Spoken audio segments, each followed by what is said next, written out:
Hi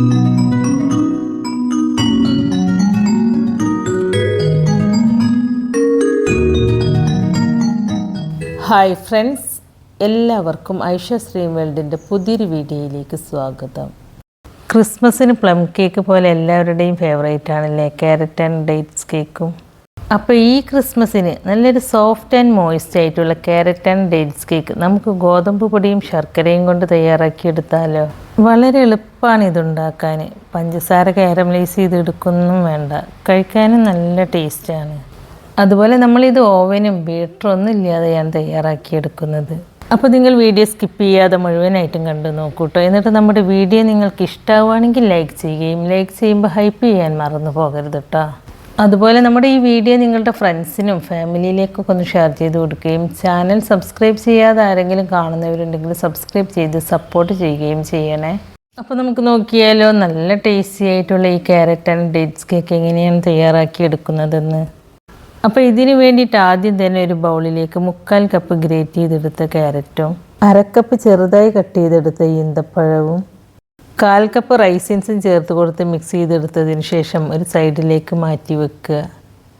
എന്നിട്ട് നമുക്കൊരു sauce പാനിലേക്ക് ശർക്കര ചേർത്ത് കൊടുത്തിട്ട് അതൊന്ന് ഉരുക്കിയെടുക്കാം. ഞാനിതിലേക്ക് 4 അച്ച് ശർക്കരയാണ് കേട്ടോ എടുത്തിട്ടുള്ളത്. ഈ ശർക്കര പെട്ടെന്ന് മെൽറ്റായി കിട്ടാൻ വേണ്ടിയിട്ട് ഞാനിത് ഇതുപോലെ ഒന്ന് പൊടിച്ചെടുത്തിട്ടുണ്ട്. ഇനി ഈ ശർക്കരയിലേക്ക് 1/2 കപ്പ് വെള്ളം ഒഴിച്ച് കൊടുത്തിട്ട് ഈ ശർക്കര നല്ലതുപോലെ ഒന്ന് ഉരുക്കിയെടുക്കുക. വെള്ളം ചേർത്ത് കൊടുക്കുമ്പോൾ കൂടി പോകരുത് കേട്ടോ. 1/2 കപ്പ് വെള്ളം മാത്രം ചേർത്ത് കൊടുത്തിട്ട് ഇത് മെൽറ്റ് ചെയ്തെടുക്കുക. ഇപ്പോൾ ശർക്കര നല്ലതുപോലെ ഒന്ന് മെൽറ്റായി കിട്ടിയിട്ടുണ്ട്. അപ്പോൾ ഇത്രയും മതി. ഇനി നമുക്ക് ഫ്ലെയിം ഓഫാക്കി കൊടുക്കാം. ഇനി ഇത് ചൂടോട് കൂടിയിട്ട് തന്നെ നമ്മൾ ക്യാരറ്റും ഡേറ്റ്സും റൈസിൻസൊക്കെ മിക്സ് ചെയ്തെടുത്ത ബൗളില്ലേ അതിലേക്ക് ഒഴിച്ച് കൊടുക്കുക. ശർക്കരയിൽ കല്ലും അഴുക്കൊക്കെ ഉണ്ടാകും. അപ്പോൾ അത് പോകാൻ വേണ്ടിയിട്ട് ഈ ശർക്കരപ്പാനി ഇതുപോലെ ഒന്ന് അരിച്ച് ചേർത്ത് കൊടുക്കുക കേട്ടോ. ശർക്കരപ്പാനി ചേർത്ത് കൊടുത്തതിന് ശേഷം നല്ലതുപോലെ ഒന്ന് മിക്സ് ചെയ്തെടുത്തിട്ട് ഇത് തണുക്കാനായിട്ടൊരു സൈഡിലേക്ക് മാറ്റി വെക്കുക. എന്നിട്ടൊരു മിക്സിയുടെ ജാറിലേക്ക് ചെറിയ 3 പീസ് കറുവപ്പട്ട, പിന്നെ ചെറിയൊരു പീസ് ജാതിക്ക, പിന്നെ ഒരു 3 ഗ്രാമ്പും 4 ഏലക്കയും ചേർത്ത് കൊടുക്കുക.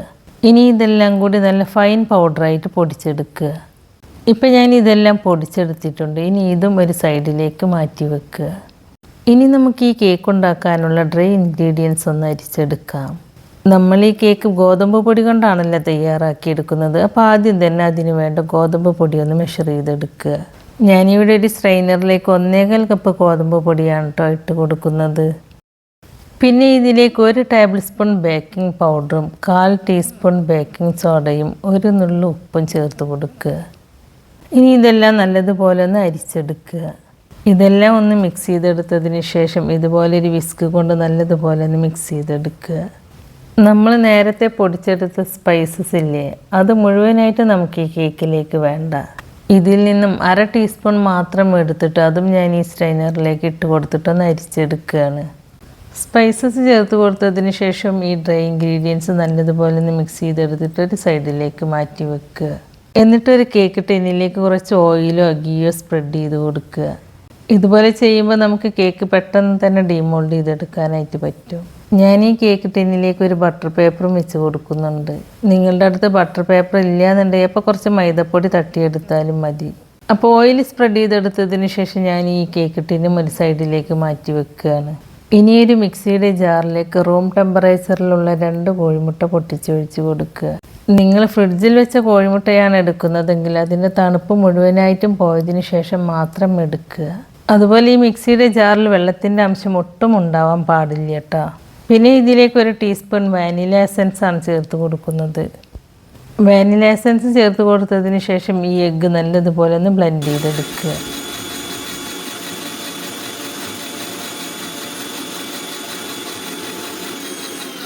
ഇപ്പം ഞാനിത് നല്ലതുപോലെ ഒന്ന് ബ്ലെൻഡ് ചെയ്തെടുത്തിട്ടുണ്ട്. കണ്ടോ, ഈ എഗ്ഗ് നമുക്ക് നല്ലതുപോലെ പതഞ്ഞ് കിട്ടിയിട്ടുണ്ട്. ഇനി ഇതിലേക്ക് 1/4 കപ്പ് സൺഫ്ലവർ ഓയിലും കൂടി ചേർത്ത് കൊടുത്തിട്ട് ഈ എഗ്ഗ് ചെറുതായിട്ടൊന്നും കൂടി ബീറ്റ് ചെയ്തെടുക്കുക. ഓയിൽ ചേർത്ത് കൊടുത്തതിന് ശേഷം ഒരുപാട് അങ്ങോട്ട് ബ്ലെൻഡ് ചെയ്തെടുക്കരുത് കേട്ടോ. ചെറുതായിട്ടൊന്ന് ബ്ലെൻഡ് ചെയ്തെടുത്താൽ മതി. കണ്ടോ, ഇതിപ്പോൾ നമുക്ക് നല്ലതുപോലെ പതഞ്ഞ് കിട്ടിയിട്ടുണ്ട്. ഇനി ഇത് വെള്ളത്തിൻ്റെ അംശം ഒട്ടും ഇല്ലാത്ത നല്ല ക്ലീൻ ആയിട്ടുള്ളൊരു ബൗളിലേക്ക് ഒഴിച്ച് കൊടുക്കുക. ഇനി ഇതിലേക്ക് നമ്മൾ നേരത്തെ ഡേറ്റ്സും റൈസിൻസൊക്കെ ശർക്കര പാനിയിൽ സോക്ക് ചെയ്തെടുത്തില്ലേ, അത് നല്ലതുപോലെ തണുത്തതിന് ശേഷം ഇതിലേക്ക് ചേർത്ത് കൊടുത്തിട്ട് മിക്സ് ചെയ്തെടുക്കുക. അതിനുശേഷം ഡ്രൈ ഇൻഗ്രീഡിയൻസ് കുറേശ്ശെയായി ഇട്ട് കൊടുത്തിട്ട് മിക്സ് ചെയ്തെടുക്കുക. ഡ്രൈ ഇൻഗ്രീഡിയൻസ് ഒന്നിച്ചിട്ട് കൊടുക്കാതെ ഇതുപോലെ കുറേശ്ശെയായി ഇട്ട് കൊടുത്തിട്ട് മിക്സ് ചെയ്തെടുക്കുക. മിക്സ് ചെയ്തെടുക്കുമ്പോൾ ഒരേ ഡയറക്ഷനിൽ തന്നെ മിക്സ് ചെയ്തെടുക്കാനായിട്ട് പ്രത്യേകം ശ്രദ്ധിക്കുക കേട്ടോ. ഇപ്പം ഞാനിതൊന്ന് മിക്സ് ചെയ്തെടുത്തിട്ടുണ്ട്. ഇനി ഇതിലേക്ക് കുറച്ച് കാഷ്യൂ നട്ട്സും ബദാമും ചെറുതായി കട്ട് ചെയ്തതാണ് ചേർത്ത് കൊടുക്കുന്നത്. നിങ്ങൾക്ക് ഇഷ്ടമുള്ള ഏത് നട്ട്സും ഇതിലേക്ക് ചേർത്ത് കൊടുക്കാവുന്നതാണ്. നട്ട്സ് ചേർത്ത് കൊടുത്തതിന് ശേഷവും ഇതൊന്ന് മിക്സ് ചെയ്തെടുക്കുക. ഇപ്പം ഞാനിതൊന്ന് മിക്സ് ചെയ്തെടുത്തിട്ടുണ്ട്. അപ്പോൾ നമ്മുടെ ക്യാരറ്റ് ആൻഡ് ഡേറ്റ്സ് കേക്കിനുള്ള ബാറ്റർ ഇവിടെ റെഡി ആയിട്ടുണ്ട്. ഇനി ഈ ബാറ്റർ നമ്മൾ നേരത്തെ ഓയിൽ ബ്രഷ് ചെയ്ത് ബട്ടർ പേപ്പറൊക്കെ വെച്ചിട്ട് റെഡിയാക്കി എടുത്ത കേക്ക് ടിന്നില്ലേ, അതിലേക്ക് ഒഴിച്ച് കൊടുക്കുക. ബാറ്റർ ഒഴിച്ച് കൊടുക്കുമ്പോൾ ഈ കേക്ക് ടിന്നിൻ്റെ പകുതി മാത്രം ഒഴിച്ച് കൊടുക്കുക. ഞാനിവിടെ 7 ഇഞ്ചിൻ്റെ കേക്ക് ടിന്നാണ് കേട്ടോ എടുത്തിട്ടുള്ളത്. അതുകൊണ്ട് ഈ ബാറ്ററി കേക്ക് ടിന്നിൻ്റെ പകുതി മാത്രമേ ഉള്ളൂ. ഇനി ഇതിന് എയർ ബബിൾസൊക്കെ ഒന്ന് പോകാൻ വേണ്ടിയിട്ട് ഇതുപോലെ ഒന്ന് ടാപ്പ് ചെയ്തെടുക്കുക. എയർ ബബിൾസ് പോകാൻ വേണ്ടിയിട്ട് ഒരു സ്ക്വയർ കൊണ്ട് ഇതുപോലെ ഇളക്കി കൊടുത്താലും മതി. ഇനി ഞാൻ ഇതിൻ്റെ ടോപ്പിൽ കുറച്ച് കാഷ്യൂ നട്ട്സും റൈസിൻസൊക്കെ ഇട്ട് കൊടുത്തിട്ടൊന്ന് ഡെക്കറേറ്റ് ചെയ്തെടുക്കുകയാണ്. ഇനി ഇത് നിങ്ങളുടെ അടുത്ത് ഓവൻ ഉണ്ടെങ്കിൽ ഓവനിൽ വെച്ചിട്ട് ബേക്ക് ചെയ്തെടുക്കാവുന്നതാണ്. അതല്ലാന്നുണ്ടെങ്കിൽ ഇതുപോലെ സ്റ്റൗ ടോപ്പിൽ വെച്ചിട്ട് ബേക്ക് ചെയ്തെടുക്കുക. അപ്പോൾ ഞാൻ ഈ കേക്ക് ബേക്ക് ചെയ്തെടുക്കാനായിട്ട് ഒരു 10 മിനിറ്റ് മുമ്പ് തന്നെ ഒരു പാത്രം അടുപ്പത്ത് വെച്ചിട്ട് പ്രീ ഹീറ്റ് ചെയ്തെടുത്തിട്ടുണ്ട്. ഈ പോട്ടിൻ്റെ ഉള്ളിൽ ഇതുപോലത്തെ ഒരു പാത്രമോ അല്ലെങ്കിൽ ഒരു റിങ്ങോ വെച്ച് കൊടുക്കണം കേട്ടോ. ഇനി ഈ പാത്രത്തിലേക്ക് നമ്മുടെ കേക്ക് ടിൻ ഇറക്കി വെച്ച് കൊടുക്കുക. എന്നിട്ട് അടച്ച് വെച്ചിട്ട് ഒരു 50 to 55 മിനിറ്റ് വരെ ബേക്ക് ചെയ്തെടുക്കുക. ആദ്യത്തെ 5 മിനിറ്റ് നേരം ഹൈ ഫ്ലെയിമിൽ വെച്ച് കൊടുക്കുക. 5 മിനിറ്റിന് ശേഷം ലോ ഫ്ലെയിമിലേക്ക് മാറ്റി കൊടുത്തിട്ട് ബേക്ക് ചെയ്തെടുക്കുക. നിങ്ങളെടുക്കുന്ന അടപ്പിന് ഇതുപോലത്തെ ഹോൾ ഉണ്ടെങ്കിൽ ഒരു ഫോയിൽ പേപ്പർ കൊണ്ടോ അല്ലെങ്കിൽ വേറെ എന്തെങ്കിലും കൊണ്ടൊന്ന് അടച്ചു കൊടുക്കണം കേട്ടോ. എന്നാലേ നമുക്ക് ഈ കേക്ക് നല്ലതുപോലെ ബേക്കായി കിട്ടുള്ളൂ. ഒരു 55 മിനിറ്റിന് ശേഷം നമുക്ക് ഈ കേക്ക് നല്ലതുപോലെ ബേക്കായി കിട്ടിയിട്ടുണ്ട്.